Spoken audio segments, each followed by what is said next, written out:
నరసింహారెడ్డి గారు, మనం చూస్తున్నాం 2 ఏళ్ల పరిపాలన పూర్తవుతున్న సందర్భంగా మొత్తం సంక్షేమానికి పూర్తిగా పాతరేశారు. సంక్షేమం అంతా కూడా ఆక్రందన కొనసాగుతుందనే కీలకమైన అంశం ఈరోజు మనకు కనిపిస్తూ ఉంది. గతంలో కేసీఆర్ గారు ప్రతిష్టాత్మకంగా అమలు చేసిన పథకాలు, మానవీయ కోణంలో రూపకల్పన చేసిన పథకాలకు కూడా ఈరోజు సమాధి కడతా ఉన్నారు. ఇచ్చిన కొత్త హామీలు కావచ్చు, గ్యారంటీలు అమలు కావట్లేదు, చివరికి పాత పథకాలకు కూడా పాతరేస్తుంది ప్రభుత్వం అనే కీలకమైన అంశాన్ని మనం ఎట్లా చూడాల్సిన అవసరం ఉంది? కాంగ్రెస్ పార్టీ అధికారంలోకి వచ్చి 2 సంవత్సరాలు అయిపోయింది. ఇప్పుడు ఉత్సవాలకు కూడా సిగ్గు తప్పి రేవంత్ రెడ్డి సిగ్గు లేకుండా ఇవాళ ఉత్సవాలు చేసుకోవడానికి కూడా ముందుకు వస్తున్నాయి. 8-9 తారీఖు అయితే 2 సంవత్సరాలు, ఇంకా 4-5 రోజులు. మరి ఏం సాధించినా ఉత్సవాలు చేయడానికి రేవంత్ రెడ్డి పూనుకుంటున్నారని ప్రజలకు జవాబు చెప్పాలి. ఈ డాంబికాలతోని వేల కోట్ల రూపాయల అడ్వర్టైజ్మెంట్లతోని రోజుకో పుస్తకం తీసి బయటికి వేసి పెద్ద పెద్ద పోస్టర్లు వేసినంత మాత్రాన నువ్వు అసలు హామీలు ఏమి ఇచ్చారు మీరు ఎన్నికల ముందు? కేసీఆర్ గారు ఇంతకుముందు 9.5 సంవత్సరాల పాలనలో 2014లో కావచ్చు, 2018లో కావచ్చు, ఏ పార్టీ అయినా ఒక పార్టీ అధికారంలో రాకముందు ఒక మేనిఫెస్టో ఇచ్చి ప్రజలకు హామీ ఇస్తే ఎవరైనా ఏమనుకుంటారు? కట్టుబడుతుంది ప్రభుత్వము, ఆ పార్టీ అధికారంలో కోసం ఇవి ఇస్తారని ఆశిస్తారు ఎవరైనా ప్రజలు. మీరు ఇచ్చిన హామీలు ఏమున్నాయి? మొదటగా మీరు చెప్పవలసింది 6 గ్యారంటీలు 100 రోజులు అని చెప్పినారు.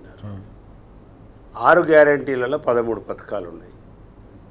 మొత్తం ఈ 13 పథకాలలో ఏ ఒక్క పథకమైనా సంపూర్ణంగా మీరు 2 సంవత్సరాల తర్వాత కూడా 100 రోజులు పోయి ఇప్పుడు 2 సంవత్సరాలు 750 రోజులు 800 రోజులు అవుతుంటే కూడా ఒక్క హామీ ఇంతవరకు అమలుపరచలేదు. మొదట్లోనే వీళ్ళు ఈ హామీలు ఇచ్చేటప్పుడే ఇవి మేము ఎగ్గొట్టే హామీలు అని చెప్పి రేవంత్ రెడ్డి స్పష్టంగా ఎన్నికల ముందు యూఎస్లో మాట్లాడినప్పుడు కూడా చెప్పిండు. ప్రజలు మోసపోవడానికి సిద్ధంగా ఉన్నారు, మేము మోసం చేయడానికి సిద్ధంగా ఉన్నాం. వాళ్ళు మోసపోవడానికి సిద్ధంగా ఉన్నప్పుడు మేము ఎందుకు మోసం చేయమండి? చెప్తాం, అట్లనే చెప్తాం, అట్లనే చేస్తాం అన్నట్టుగా మాట్లాడి ఏం చెప్పినారండి? మొదట్లో ఈ 6 గ్యారంటీలు 13 పథకాలకు చట్టబద్ధత కల్పిస్తామన్నారు. ఎంత దొంగలంటే కాంగ్రెస్ వాళ్ళు చట్టబద్ధత కల్పిస్తామన్నారు. అంటే ఇది మొదటి అసెంబ్లీ సమావేశంలోనే ఎవరైనా కానీ మేము ఈ హామీలు అమలు పరచకపోతే కోర్టుకు వెళ్ళొచ్చు, మా మీద కేసులు పెట్టవచ్చు అనేది కదా చట్టబద్ధత. ఏది మరి చట్టం చేస్తామన్నారు? ఏది? ఒక్క హామీ ఇంతవరకు. మహాలక్ష్మి పథకం కింద మీరు ఇచ్చిన ఒక్క ఉచిత బస్సు, దాంట్లో ఇక మళ్ళీ పురుషులకు డబల్ ఛార్జీలు, ఆర్టీసీ ఛార్జీలు పెంచినారు. ఏమైంది ఇప్పుడు? రైతు భరోసా 15,000 ఇస్తాం, కేసీఆర్ 12,000 ఇస్తుండు, ఆ 10,000 ఇస్తుండు, 15,000 అన్న. ఎవరెవరికి ఇస్తామని చెప్పిండ్రు? రైతులకు సంవత్సరానికి 15,000, మళ్ళీ కౌలు రైతులకు 15,000, కాక భూమి లేని రైతు కూలీలకు 12,000 ఇస్తానన్నారు. కౌలు రైతుల కేసీఆర్ ఇవ్వట్లేదన్నారు. ఏమైంది మరి ఇప్పుడు? ఎన్ని కార్లు నువ్వు ఈ 2 సంవత్సరాలలో ఒక్కొక్క రైతుకు నువ్వు చెప్పిన ప్రకారం ఎకరానికి 30,000 రూపాయలు రావాలి ఇవాళ. మరి ఎన్ని 30,000 ఇచ్చినావు ఇవాళ? నువ్వు గ్రామీణ ప్రాంతాల్లో ఎన్నికలకు పోతున్నావు కదా, సర్పంచ్ ఎన్నికలు. ఒక వైట్ పేపర్ రిలీజ్ చేసి, శ్వేతపత్రం రిలీజ్ చేసి వెళ్ళు. ఇవాళ గ్రామీణ ప్రాంతంలో పాల్గొంటున్న ఓటర్లలో 85 లక్షల మంది పురుషులుంటే 89 లక్షల మంది, దాదాపు 90 లక్షల మంది మహిళామణులు సోదరులు, ఇవాళ సోదరిమణులు ఎన్నికల్లో పాల్గొంటున్నారు. మహాలక్ష్మి పథకం కింద మొట్టమొదటి పథకమే ప్రతి నెల 2,500 ఇస్తానంట. ఈ 90 లక్షల మంది ఇవాళ ఓట్లు అడగడానికి నువ్వు పోతున్నావు కదా. ఈ 90 లక్షల మందికి ఎన్ని లక్షల మందికి, ఎన్ని వందల మందికి, ఎన్ని పదుల సంఖ్యలో 2,500 ఇచ్చినావు చెప్పు. 24 నెలలు ఇంటూ 2,500 అయితే ఇవ్వాలి కదండి. ఇది నువ్వు బాకీ పడ్డట్టుగా మీ ప్రభుత్వం. అది అటే బాయ్. ఇందిరమ్మ ఇండ్లని ఒకటి పెట్టిండు, ఈ డ్రామా ఒకటి మొదలుపెట్టి కేవలం కాంగ్రెస్ కార్యకర్తలకు ఇచ్చిన 10-5 ఇండ్లు కూడా కేవలం కాంగ్రెస్ కార్యకర్తలు.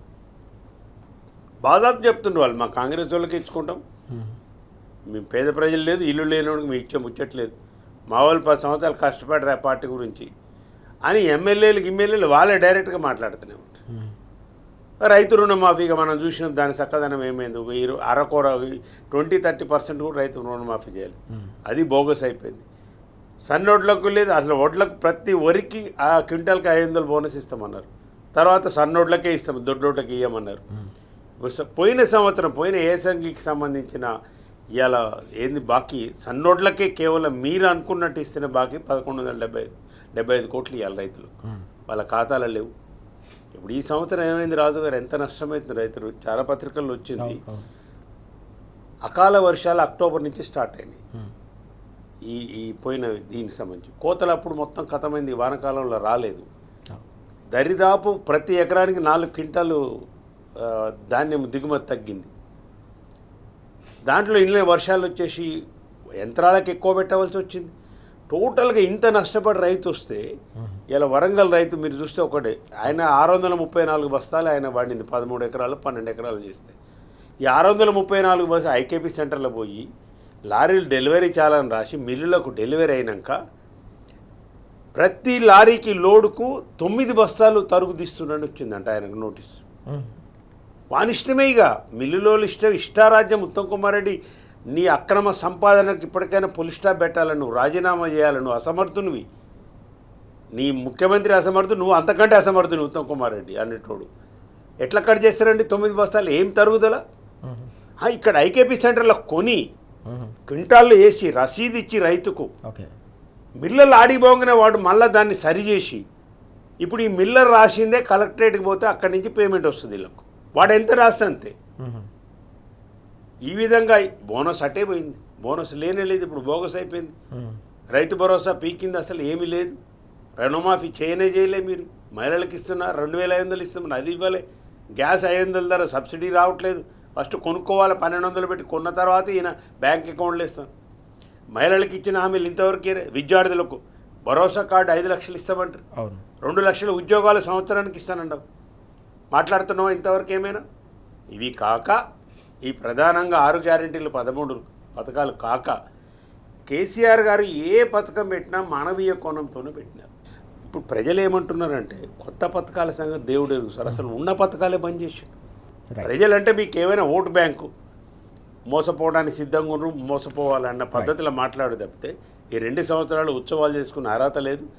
ఇప్పటికైనా ప్రభుత్వం హామీల అమలుకు పూనుకోవాలి. కేసీఆర్ ఇచ్చిన పథకాలు ఫస్ట్ ఇవ్వండి మీరు. రైట్. ఎస్, చాలా కీలకమైన అంశం మనం చూస్తున్నాం. 2 ఏళ్లలో ఏం చేశారని ఉత్సవాలు నిర్వహిస్తున్నారని చెప్పేసి ఓఎన్ఆర్ గారు సూటిగా ప్రభుత్వాన్ని, ముఖ్యమంత్రిని ప్రశ్నిస్తున్న సందర్భం కూడా మనకు కనిపిస్తూ ఉంది. దీంతో పాటుగా ఎన్నికల్లో ఇచ్చిన హామీలు, గ్యారెంటీల మాట దేవుడు ఎరుగు. చివరికి కేసీఆర్ గారు మానవీయ కోణంలో అమలు చేసిన అనేక ప్రతిష్టాత్మకమైన పథకాలకు కూడా ఈ ప్రభుత్వం నిర్దాక్షిణ్యంగా పాతరేయడం అనేది తెలంగాణ సమాజం క్షమించదని కూడా సూటిగా స్పష్టం చేస్తున్న సందర్భం మనం చూస్తూ ఉన్నాం.